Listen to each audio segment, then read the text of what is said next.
Imagine a world where two brothers, each ruling a city, vie for power and glory, building the most magnificent castles and hosting the grandest feasts. This was the Italy of the 14th century, a time of luxury and splendor, but also of constant conflict and betrayal. In the heart of this dramatic era, two brothers, Bernabò and Galeazzo Visconti, held the reins of power in Milan and Pavia, respectively. Their story is a tale of wealth, ambition, and the fleeting nature of human glory. Bernabò ruled in Milan, the bustling center of trade and commerce in northern Italy. His brother, Galeazzo, governed the ancient city of Pavia, just 20 miles away. Pavia was a city of narrow streets darkened by more than 100 towers, each a testament to the endless feuds and rivalries that characterized Italian towns. Galeazzo's palace, completed in 1365, was a marvel of its time. Chronicler Corio called it the first palace of the universe, while others deemed it the finest dwelling place in Europe. Built of rose-red brick, the palace boasted 100 windows surrounding a magnificent courtyard. Petrarch, who spent 8 years at the Visconti court, described its towers as rising to the clouds, with views of the snowy Alps and the wooded Apennines. Galeazzo, though less dramatic than his brother, was a man of sober habits and a devoted husband to Blanche of Savoy, known for her kindness and gentleness. He was a figure of contrast to Bernabò, who was more flamboyant and extravagant. Galeazzo's hair, red gold and often braided, sometimes adorned with flowers, was a striking feature, but he suffered from gout, a condition that plagued many wealthy men of his time.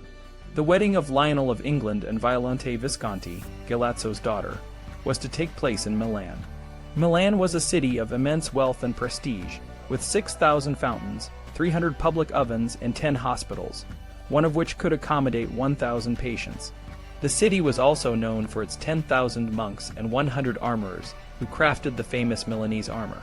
Despite its grandeur, Milan was not immune to the moral decay of the time. Men were criticized for wearing tight, foreign garments, and women for their revealing clothes. Prostitution was so prevalent that Bernabò even taxed it to fund the city's defenses.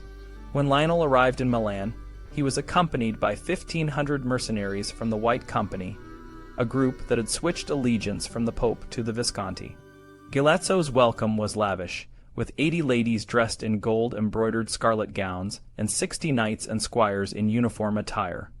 The wedding itself was a spectacle of opulence. The banquet, held outdoors in June, featured 30 double courses of meat and fish, each followed by the presentation of gifts. The gifts included costly armor, horses, and even war dogs equipped with cauldrons of flaming pitch. The leftover food was so abundant that it could have fed 1,000 men. The wedding was a showcase of Galeazzo's wealth and influence, but it was also a prelude to tragedy. 4 months later, Lionel died of an undiagnosed fever, leading to rumors of poisoning. However, it was more likely that the excessive feasting in the heat of the Lombardy summer had taken its toll. Violante's subsequent marriages were equally unfortunate.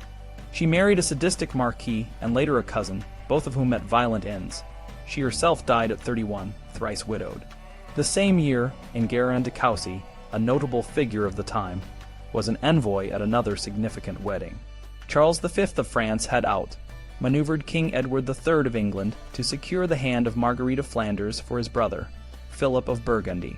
The union of Burgundy and Flanders was a major victory for France, creating a powerful state that would later challenge its parent and seek revenge against England. Marguerite's passion for jewels was well known, and Philip spared no expense, sending throughout Europe to gather the finest diamonds, rubies, and emeralds. He even purchased a pearl necklace from Enguerrand de Coucy for 11,000 livres. Philip's arrival in Ghent for the wedding was a grand affair. He rode into the city in a procession of nobility, with 3 enormous coffers of precious objects preceding him. Philip, known for his extravagant attire and energetic lifestyle, made every effort to win over the Flemish people. He was a man of contrasts, spending days hunting in the forest and attending Mass with the same fervor. After the wedding, he presented the Virgin statue in the Cathedral of Tours, with a robe and mantle of gold, embroidered with his and Marguerite's coats of arms. The extravagant displays of wealth in this period of repeated disasters raise questions about the sources of such riches. Despite the ravages of the Black Death and the decline in population, the rich continued to squander enormous sums on lavish events. Money, unlike human life, was not vulnerable to the plague. In a reduced population, the available hard cash was proportionately greater. The capacity to produce goods and services may have even increased, as the initial population had been surplus to the needs of the economy. Ostentation and pageantry were traditional methods for rulers to elevate their status and inspire awe. However, in the second half of the 14th century, these displays became more extreme, as if to defy the increasing uncertainty of life. Conspicuous consumption became a frenzied excess, a desperate attempt to demonstrate fortune in a time of advancing misfortune. The sense of living in a time of affliction was reflected in the art of the period. The Virgin Mary was depicted with more anguish, and the human drama of suffering became more prominent.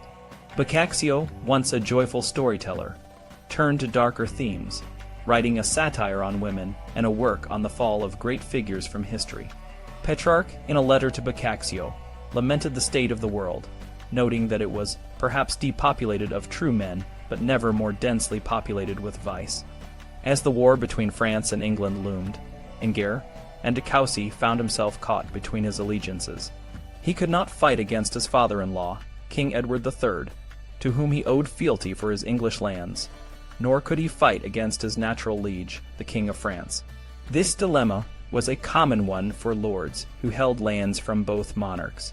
King Charles V, determined to assert his sovereignty, summoned the Black Prince to Paris to answer complaints against him.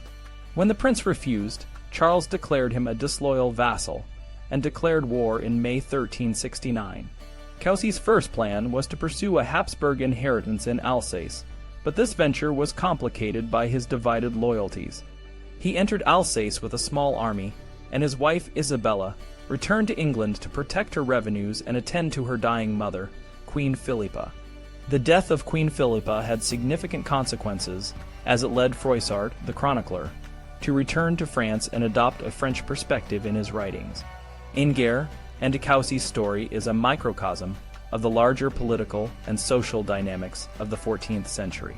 His life, marked by luxury and conflict, reflects the paradox of a world where the rich continue to indulge in grandeur despite the widespread suffering and uncertainty of the time.